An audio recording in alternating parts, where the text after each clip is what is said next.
I'm on the toilet.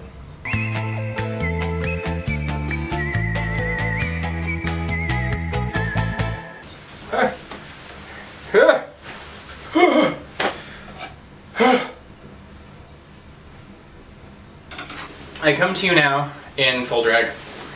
As usual, I'm not wearing anything underneath this dress. The only thing that separates you and I from ecstasy are a few... A lot just happened. The only thing separating you and I from ecstasy are a few layers of clothing. I do not have a lot of workaround space with this headdress. Look at me twirl. So I'm here today to talk about a few different issues that have come to my attention that need to be brought to the public sphere. The world is crumbling. The ground underneath the Dow Industrial has just fallen completely. Our president has fake hair. The acoustics are so nice in here. Oh, you guys gotta see this. This is Timothy. Say hello, Timothy. The world's gone to hell in a handbasket, and I have a few reasons why. One of the things that I think is a huge problem: yogurt and kombucha. Okay, look, I understand you want your body balanced, and you think that eating well is gonna solve all of your problems. But here's the deal. Bacteria? Live cultures. That is disgusting.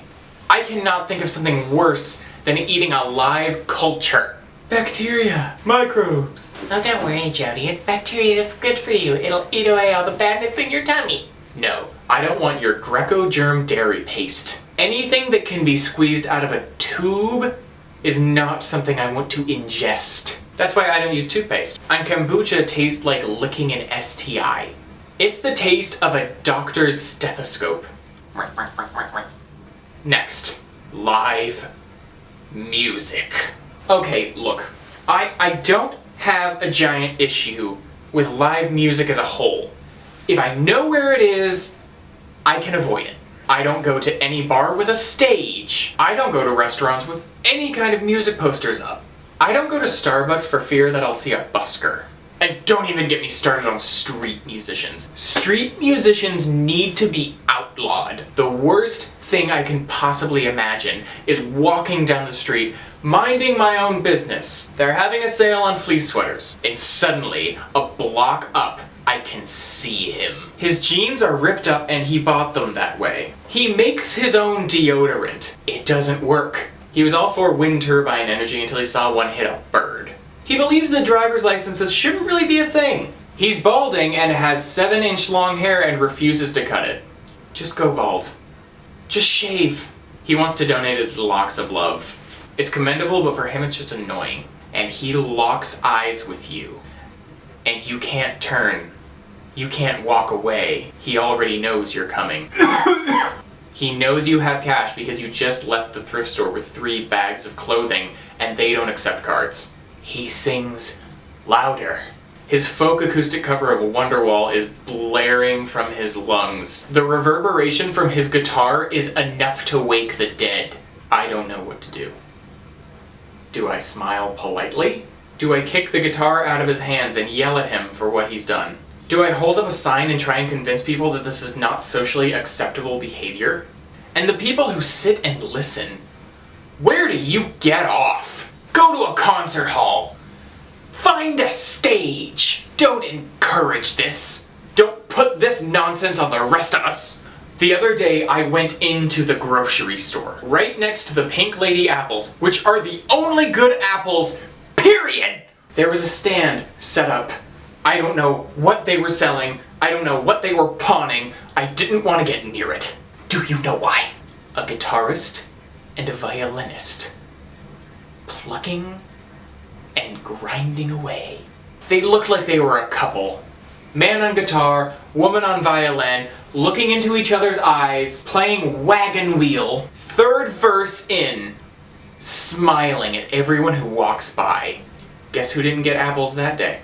I can handle it if it's in a condoned space. If it's in a regulated area, where there's a stage, and lights, and microphones, and amps. You know, everything that's required for playing music in public. I can handle it there. That's fine. Keep it there.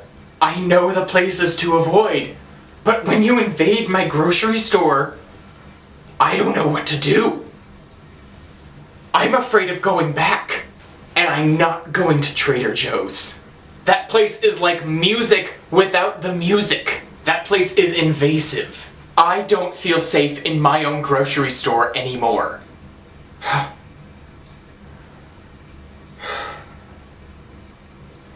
Next, Pike's Fish Market. Why am I not allowed to just buy a fish?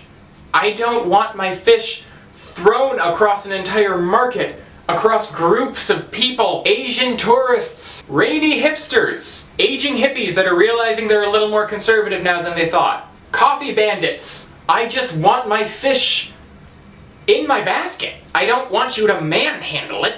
It's not going to tenderize it. I can't guarantee that I'm going to get a fish from Pike's Fish Market. The only thing I can guarantee is that I have a much higher chance of being smacked in the face by a flounder. Not appropriate. It's like an instrument. I am sweating so much. I feel like a waterbender. Next, NPR names. Okay, I love me some NPR.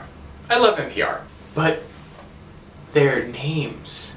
Soraya Sirhadi Nelson, Megan Blackmore Rosemary, Kettle McKettlestein, Saskatchewan Parsnip, Socrates McFlagonwheel. There's nothing more distracting about listening to a news story about Trump getting railed by the Russians and then hearing them say, "Thank you, this has been Black & Decker McGillicuddy." Just hire a Steve! Where's Tyrone? Where's Peter? Where's Janice? Where did you get the name Tarquin? Has anyone in this century been named Tarquin? Next on my list, Charmin Bears. I don't know what group of sociopaths were sitting in a conference room coming up with ideas for a commercial.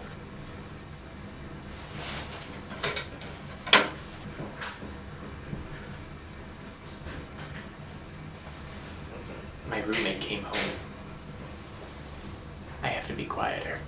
I'm yelling in the bathroom, on a toilet, in a dress, in full makeup. It's all I have to complain about for now. Don't worry, the list is a mile long. There will be more. But until then, good night. 어젯밤에도 불었네 휘파람 벌써 몇 달째 불었네 휘파람 복순이네 집 앞을 지날 때 이 가슴 설레요. How cool would it be if these played musical notes? Ding ding ding ding ding ding ding ding ding ding ding ding ding.